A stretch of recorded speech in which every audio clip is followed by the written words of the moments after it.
दोस्तों आप सभी का स्वागत है श्री राधे किशोरी चैनल पर। आज की इस वीडियो में हम जानेंगे राधा रानी की मृत्यु कैसे हुई।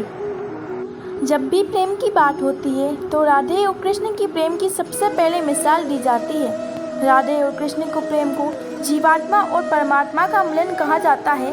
राधा और कृष्ण एक दूसरे से बचपन से ही प्रेम करते थे।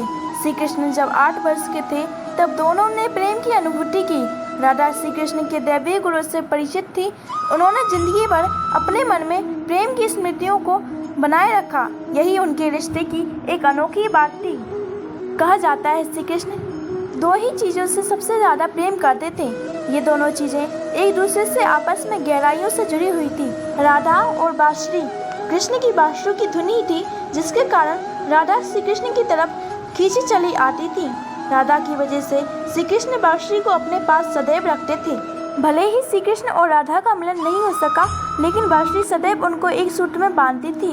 श्री कृष्ण के जितने भी चित्र मिलते हैं उनमें बांसुरी जरूर होती है। बांसुरी श्री कृष्ण की राधा के प्रति प्रेम का प्रतीक है। वैसे तो राधा से जुड़ी कई कहानियाँ हैं, लेकिन एक प्रचलित कहानी ये है।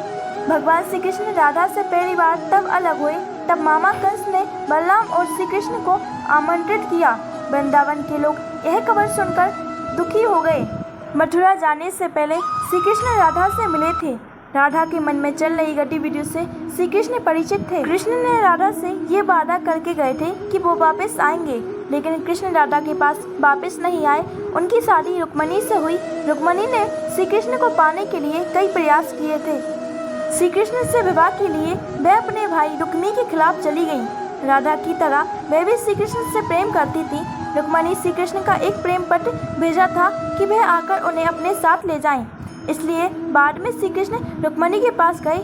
राधा और कृष्ण जब आखिरी बार मिले थे तो राधा ने कृष्ण से कहा कि भले ही वे उनसे दूर जा रहे हैं, लेकिन मन से कृष्ण हमेशा उनके साथ ही रहेंगे। इसके बाद कृष्ण मथुरा गए।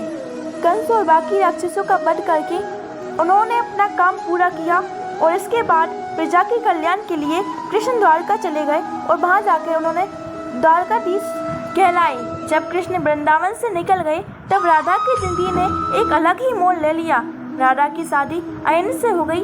राधा ने दाम्पत्य जीवन के सारी रस्में निभाई। राधा ने पत्नी के तौर पर सारे कर्तव्य पूरे किए। दूसरी तरफ श्री कृष्ण ने अपने दैवीय कर्तव्य निभाए। सारे कर्तव्यों से मुक्त होने के बाद राधा आखिरी बार अपने प्रिय श्री कृष्ण से मिलने गई। जब राधा वह द्वारका पहुंची तो उन्हें कृष्ण की 16,108 पत्नियों के बारे में पता चला, लेकिन राधा दुखी नहीं हुई। जब कृष्ण ने राधा को देखा तो बहुत प्रसन्न हुए।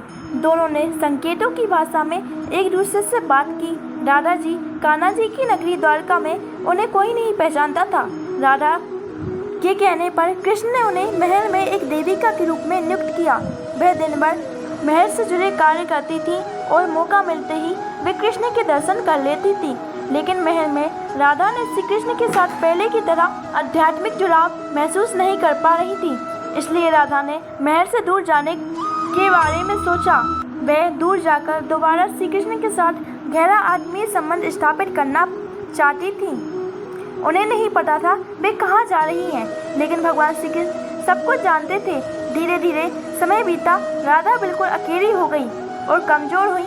उन्हें भगवान श्री कृष्ण की आवश्यकता पड़ी।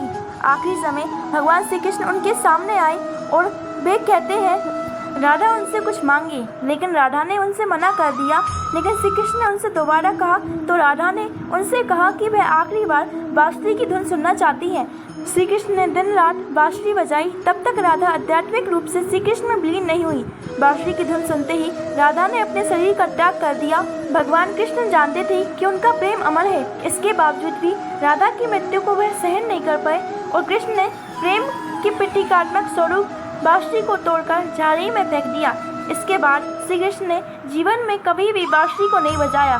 कहा जाता है कि जब द्वापर युग में नारायण ने श्री कृष्ण के रूप में जन्म लिया, तब लक्ष्मी ने राधा रानी के रूप में जन्म लिया। दोस्तों आपको ये वीडियो कैसी लगी हमें कमेंट सेक्शन में बताइए। अगर आपको ये वीडियो अच्छी लगी तो कमेंट सेक्शन में राधे राधे लिखना मत भूलिए और हमारे चैनल को सब्सक्राइब करना भी मत भूलिए।